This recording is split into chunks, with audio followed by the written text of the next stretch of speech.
नमस्कार दोस्तों, आप सभी का स्वागत है द वायर पे और मैं हूं इंद्रशेखर सिंह। दोस्तों, आज हम विशेष चर्चा करने वाले हैं बेरोजगारी के बारे में और सबसे ज्यादा ये बेरोजगारी बिहार में क्यों है और बेरोजगारी के साथ-साथ बिहार के अंदर क्या वो ढांचागत समस्याएं हैं जिसके कारण लोग बेरोजगार हैं, जिसके कारण चाहे बिहार में नौकरियां हैं, लेकिन उस पे फिर भी बिहार के लोग या देश के लोग नहीं आ पा रहे हैं।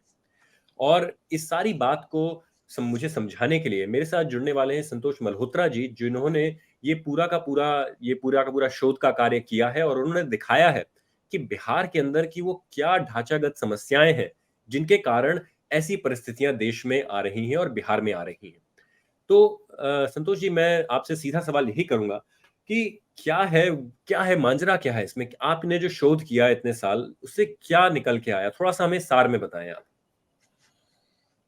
देखिए, सार ये है कि बिहार की समस्याएं लगभग वही समस्याएं हैं जो हिंदी पट्टी की समस्याएं।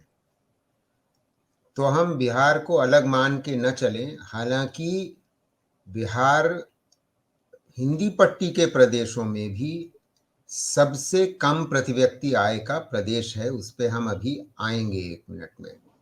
जी।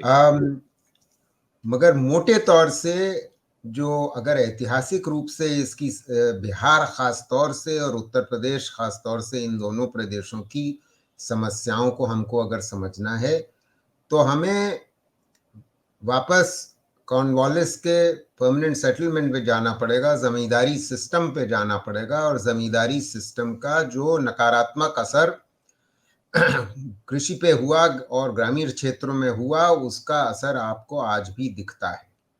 हालांकि संभावनाएं हैं, बहुत हैं। ये प्रदेश कृषि प्रधान प्रदेश हैं और इनमें इनके बीच से गंगा और जमुना दोनों बह करके जाती हैं, तो इसलिए उर्वर जमीन है और इस वजह से प्रति व्यक्ति आय बढ़ सकती है कृषि में। उस पर हम चर्चा कर सकते हैं। तो मगर मूलभूत ढांचागत दक्षिण के मुकाबले इन समस्याओं का जो जड़ है वो जड़ जमींदारी सिस्टम में है। मगर अब जमींदारी सिस्टम को खत्म किए हुए भी 75 साल हो गए हैं, तो उसमें क्या विकृतियां आई उसको समस्या को दबाने के बाद भी उनके बारे में भी चर्चा आवश्यक है। जी जी। तो थोड़ा-सा कुछ आपके जो मुख्य बिंदु हैं, आपके जो शोध के, उसके बारे में आप हमें थोड़ा-सा बता सकते हैं क्या? देखिए, आपको मालूम है कि और आपके श्रोताओं को मालूम होगा कि पिछले 4 साल से बिहार में एक आंदोलन चल रहा है युवा हल्ला बोल के नाम से, जो पूरे उत्तर भारत में चल रहा है, जो युवा बेरोजगारी को लेकर के है। तो उस बेरोजगारी जो एक चरम सीमा पे पहुंची हुई है बिहार में, और ये समस्या और घनी और गहरी होती चली गई है पिछले 8-10 साल में, उसको समझना आवश्यक है। क्या कुछ आंकड़ों से आप 1 मिनट में टोकूँगा जी आपको, आंकड़े कुछ इसमें अगर आप दे सकें तो? जी, बिल्कुल बिल्कुल। मैं आपको बताता हूँ कि देखिए, अगर कृषि प्रधान प्रदेश है तो कृषि पर निर्भर जो हमारे प्रदेशों की जनता है वो जो अगर देश में 42% थी करीब 5 साल पहले, तो बिहार में वो लगभग आप समझ लीजिए कि करीब 44-45% थी। जी। तो प्रधानता तो है ही है उत्तर उत्तर भारत के प्रदेशों में कृषि की, मगर बिहार में और यूपी में ज्यादा ही है। और इसमें समस्या और बढ़ी है कोविड के दौरान, जब पुनः पलायन हुआ, जहां पर 8 जो वो राज्य हैं जहां से पलायन होता है और दक्षिण और पश्चिम के प्रदेशों की ओर होता है, दिल्ली की ओर होता है, पंजाब की ओर होता है। तो इनमें से यूपी और बिहार बिल्कुल प्रधान प्रदेश हैं।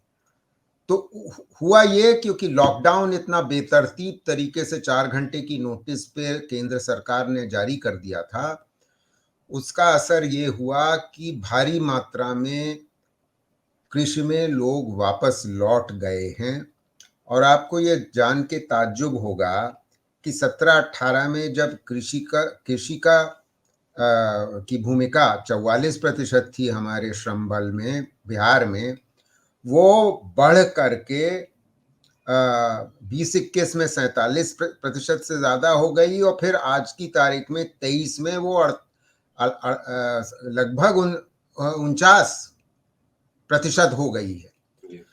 तो वैसे ही एक कृषि प्रधान प्रदेश में और लोग खप जाएं वो संभव नहीं है, क्योंकि उससे कृषि की उत्पादकता में और कमी आती है, आमदनी की और कमी आती है, और अगर बेरोजगार वहां वापस पहुंच जाता है तो खुले बाजार में जो वेज रेट होती है, यानी कि रोजगार दर होती है, उसमें भी गिरावट आती है, और ये आंकड़े हमारे बता रहे हैं। जी। और ये स्थिति, दिक्कत ये है कि कोविड के बाद जो रिकवरी हुई है, जो रिबाउंड हुआ है, उसने निश्चित ही हमको fastest growing large economy in the world बना दिया होगा, मगर उसको हम लेकर के अपनी पीठ थपथपाते न रहें, क्योंकि second fastest growing large economy तो हमारा देश वैसे भी 20 साल से चला आ रहा है। वो तो चीन ने अपनी ग्रोथ रेट गिराई है, इस वजह से हम फास्टेस्ट हो गए हैं। और इस समय हमारी सबसे बड़ी समस्या रोजगार की है, क्योंकि अगर दक्षिण और पश्चिम के प्रदेशों में भी रोजगार वो पैदा नहीं हो रहा है, तो हुआ ये है कि बिहार और यूपी इत्यादि के जो श्रमबल है, जो वापस कृषि में आया पुनः पलायन करके, वो वापस नहीं जा रहा है।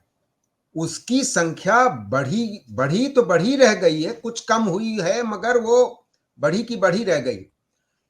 उसके बनिस्पत जो बिहार में मतलब मूलभूत ढांचागत दिक्कत ये है कि आप पिछले 5-6 साल में पाएंगे कि जो मैन्युफैक्चरिंग, यानी कि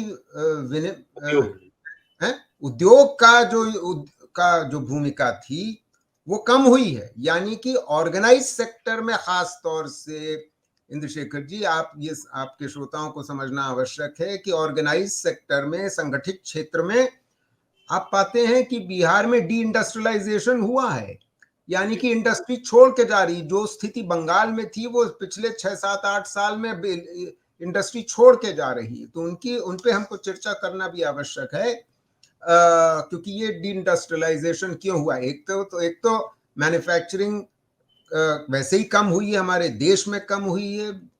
सरकार चाहे मेक इन इंडिया का और स्किल इंडिया का ढिंडोरा पीटे, मगर असलियत यह है कि देश भर में मैन्युफैक्चरिंग की कमी आई है और कृषि पे निर्भरता बढ़ी है, और बिहार में तो वो स्थिति वैसे ही गंभीर थी और डी इंडस्ट्रियलाइजेशन और बढ़ा है। तो इसलिए हम अपनी रिपोर्ट में ये कहते हैं कि जो बिहार सरकार ने 2016 में एक इंडस्ट्रियल पॉलिसी अपनाई थी और उसमें थोड़ा परिवर्तन किया 2022 में, केवल उनसे काम नहीं चलेगा, वो अगर पूरे होते तो ये स्थिति बदलनी शुरू हो गई होती, और वो बदलती दिखाई दे नहीं रही है। इस वजह से हम जो रणनीति है रोजगार पैदा करने की गैर कृषि क्षेत्र में, वो अब एक नया मोड़ लेना आवश्यक है, क्योंकि अभी तक जो ग्रोथ रेट, देखिए एक चीज मैं ऐतिहासिक रूप से आपको बता दूं कि अगर जो 1991 के आर्थिक सुधार थे भारत में, उसका कुछ असर तो बिहार में हुआ, मगर बहुत असर नहीं हुआ। ग्रोथ रेट बढ़ी, मगर वो ग्रोथ रेट फिर भी दक्षिण के प्रदेशों की बनिस्पत वो 5% सालाना से ज्यादा नहीं थी। मैं औसतन की बात कर रहा हूं, लगभग 28-30 साल। जी। अब ये मैं बताऊं कि 2030 तक तो वो चलिए थोड़ा मंद थी, मगर 10 के बाद 19 से 2010 तक कम थी, मंद थी, जैसे मैं कह रहा था 5 के आसपास।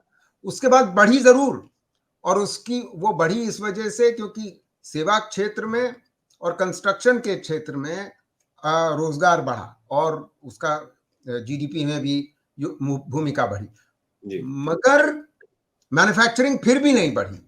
तो रोजगार के उत्पत्ति में मंदी बनी रही है, खासतौर से ऑर्गेनाइज सेक्टर में।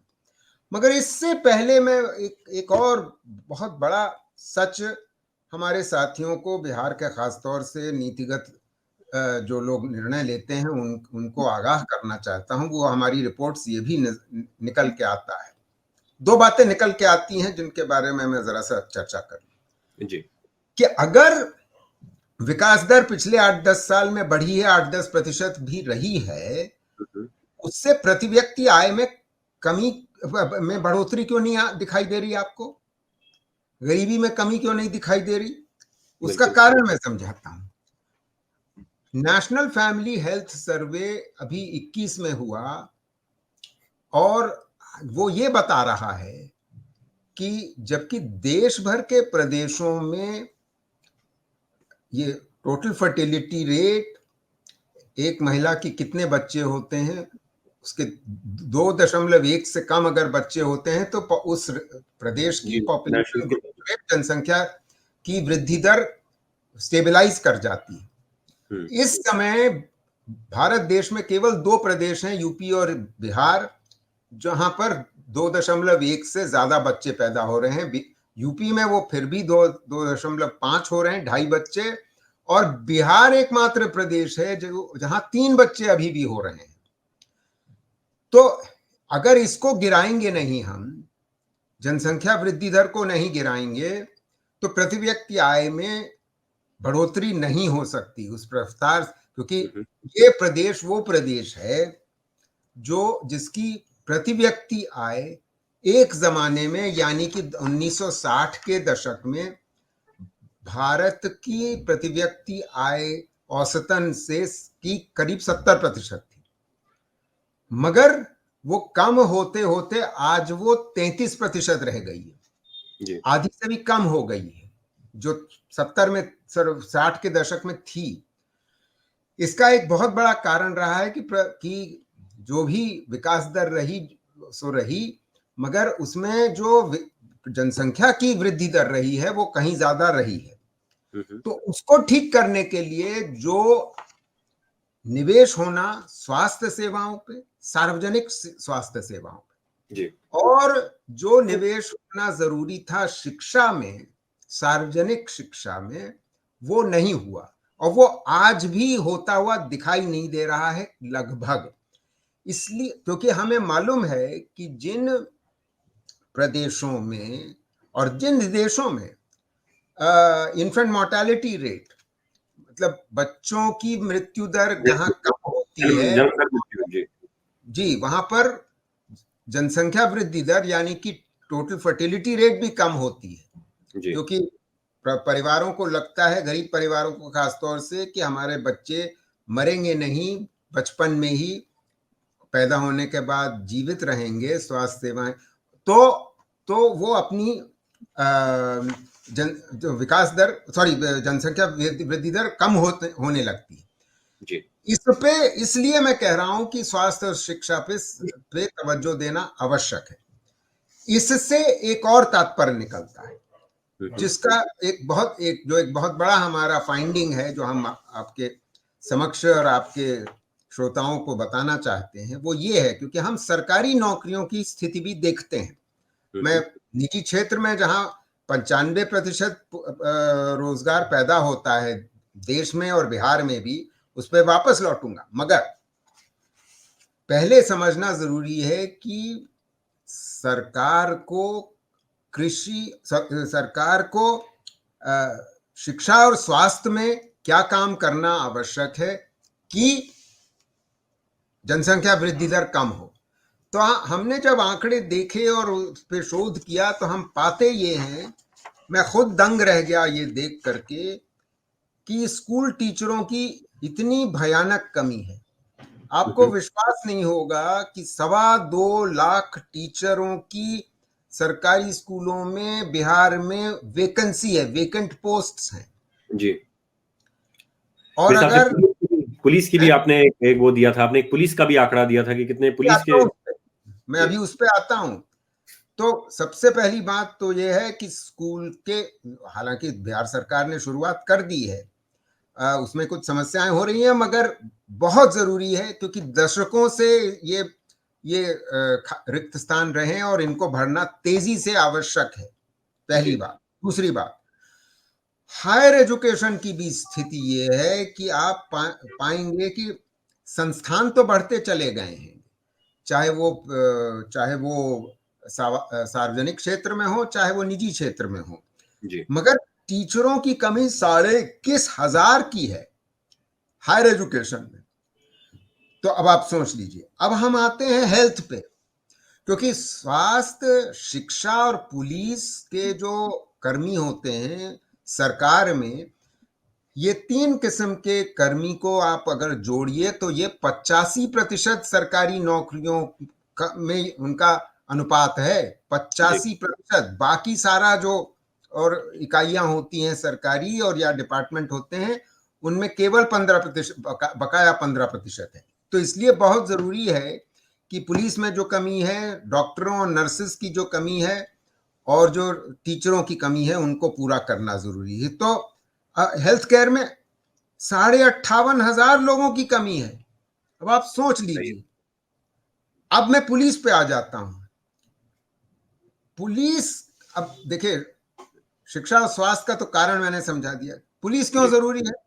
सिर्फ इसलिए नहीं कि वहां पर भी रिक्त स्थान बहुत ज्यादा है, मगर इसलिए क्योंकि अगर डी इंडस्ट्रियलाइजेशन हो रहा है, इंडस्ट्री नहीं बढ़ रही है, तो उसका एक बहुत बड़ा कारण है कि क्राइम रेट बहुत भयानक है। जी बिल्कुल। और माफिया का उन उद्योगों पे बड़ा वर्चस्व बना रहता है, छोटे कस्बों में खास तौर से, और चाहे क्या कहिए, छोटे कस्बों में भी हर जगह वहां पर आप पाते हैं कि माफिया का बड़ा बोलबाला है।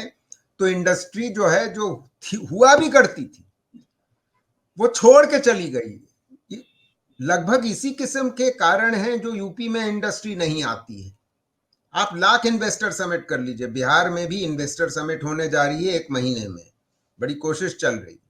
अच्छा, बंगाल की याद दिला दूं आपको। बंगाल में मतलब खैर वो ट्रेड यूनियन एक्टिविटी की वजह से बड़ा डी इंडस्ट्रियलाइजेशन हो गया, जो एक हमारे देश का एक बड़ा महान औद्योगिक प्रदेश माना जाता था ऐतिहासिक रूप से बंगाल, वहां भी इंडस्ट्रियलाइजेशन हो गया। अब आप ये भी देख रहे हैं कि बिहार में भी हुआ।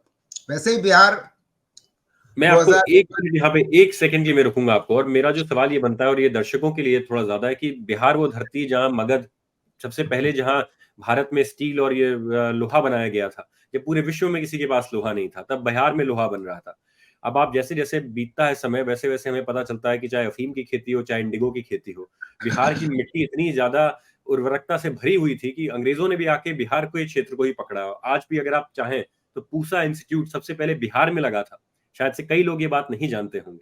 तो बिहार की चाहे आप धरती देख लीजिए, लोग देख लीजिए, मिनरल रिसोर्सेज, जितने भी आपके वहां पे मिनरल रिसोर्सेज हैं, सारी चीजें हैं बिहार के पास, लेकिन उसके बाद भी बिहार क्यों हार रहा है? जी, मैं उस पर आता हूं 1 मिनट में, क्योंकि पहली बात तो ये हमें ध्यान रखना चाहिए कि जमशेदपुर, जहां पर स्टील मिल की आपने बात उठाई, वो चला गया झारखंड में 2000 के बाद, जब झारखंड का बंटवारा हुआ। और मगर आपकी जो कृषि वाली बात है वो बहुत सही है, उस पर मैं 1 मिनट में वापस आता हूं, मगर मैं ये पुलिस वाली बात खत्म कर लूं तो फिर मैं कृषि पे आता हूं। आपने बहुत अच्छी बात मुझे याद दिलाई। देखिए, अगर डी इंडस्ट्रियलाइजेशन होता रहा तो आप गैर कृषि क्षेत्र में, मैन्युफैक्चरिंग में रोजगार कैसे पैदा करेंगे? इसलिए आवश्यक यह है कि पुलिस में जहां पर 75,000 रिक्त स्थान है, वहां भी भर्ती बिहार सरकार ने हाल में शुरू करी है, मगर दशकों से नहीं भर्ती हो रही थी। तो ऐसी स्थिति में अगर 75,000 रिक्त स्थान हैं, तो आप सोच सकते हैं कि बिहार कितना बदहाल होगा। तो जितनी उम्मीदें थी मुख्यमंत्री जी के गवर्नेंस के संग 2005 में उनकी सरकार आई, उस सब पे पानी फिर गया, क्योंकि इसमें ये रिक्त स्थान भरे रह गए। अब मैं आपकी बात पे आता हूं कि भाई कृषि इतना, क्योंकि कृषि प्रधान प्रदेश है, उसमें क्या हो सकता है? बहुत कुछ हो सकता है। एक मूलभूत नई सोच के संग उसमें जाना पड़ेगा। कृषि पर, जल जंगल जमीन पे एक नई सोच से हमको काम करना पड़ेगा, और उसमें मनरेगा का बड़ा योगदान हो सकता है। बिहार ऐसा प्रदेश है जहां मनरेगा पे बहुत तवज्जो नहीं दी गई, मगर आप हमको मालूम है कि इतनी भारी मात्रा में लोग वापस पुनः पलायन करके कोविड के बाद गए हैं, और वैसे भी बहुत अधिक लोग कृषि पर निर्भर थे, खासतौर से महिलाएं, क्योंकि आदमी तो पलायन करके चला जाता है कहीं और काम करने के लिए पूरे देश भर में, मगर महिलाएं रह जाती हैं, बच्चे रह जाते हैं।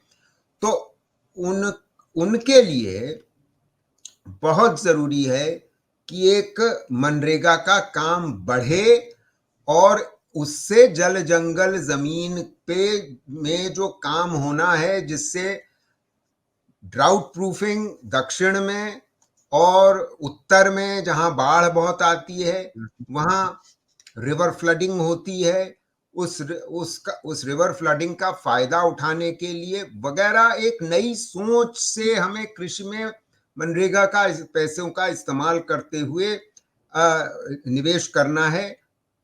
जाहिर है राज्य सरकार को भी सोचना पड़ेगा इन विषयों में, क्योंकि ये बहुत जरूरी है कि पहली बात, कृषि की उत्पादकता बढ़े, उससे आमदनी बढ़ेगी। आमदनी बढ़ेगी तो उसका असर ये होगा कि गैर कृषि क्षेत्र के जो पदार्थ हैं और सेवाएं हैं, उनके लिए खपत बढ़ेगी, डिमांड बढ़ेगी, कंजम्पशन बढ़ेगा।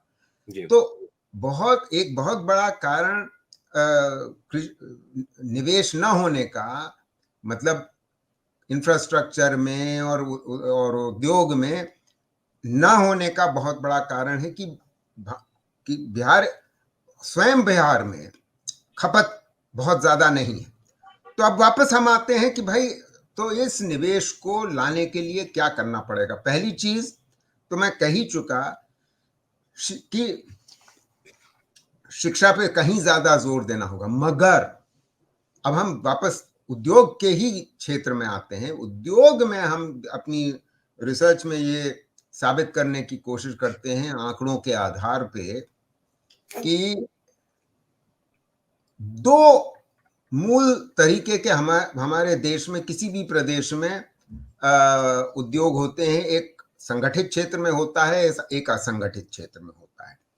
तो संगठित क्षेत्र की तो मैंने थोड़ी कहानी आपको बताई कि वहां डी इंडस्ट्रियलाइजेशन हो रहा है, और जब तो इसलिए बहुत जरूरी है कि उसमें देखिए कई संगठित क्षेत्र की इकाइयां हमारे बिहार में 112 क्लस्टर्स में बटी हुई हैं।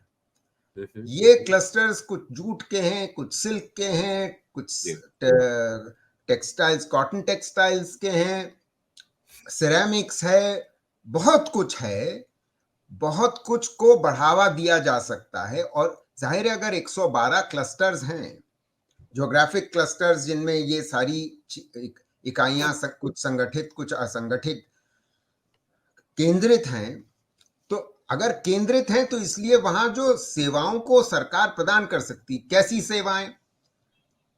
ज्यादा क्रेडिट की आवश्यकता है। ऑर्गेनाइज फॉर्मल सेक्टर का सिड भी दे सकती है small industries development bank of India. बैंकों को कहा जा सकता है कि जो सूक्ष्म और मध्यम इकाइयां हैं, माइक्रो स्मॉल मीडियम एंटरप्राइजेस, उन पे तवज्जो दी जानी चाहिए।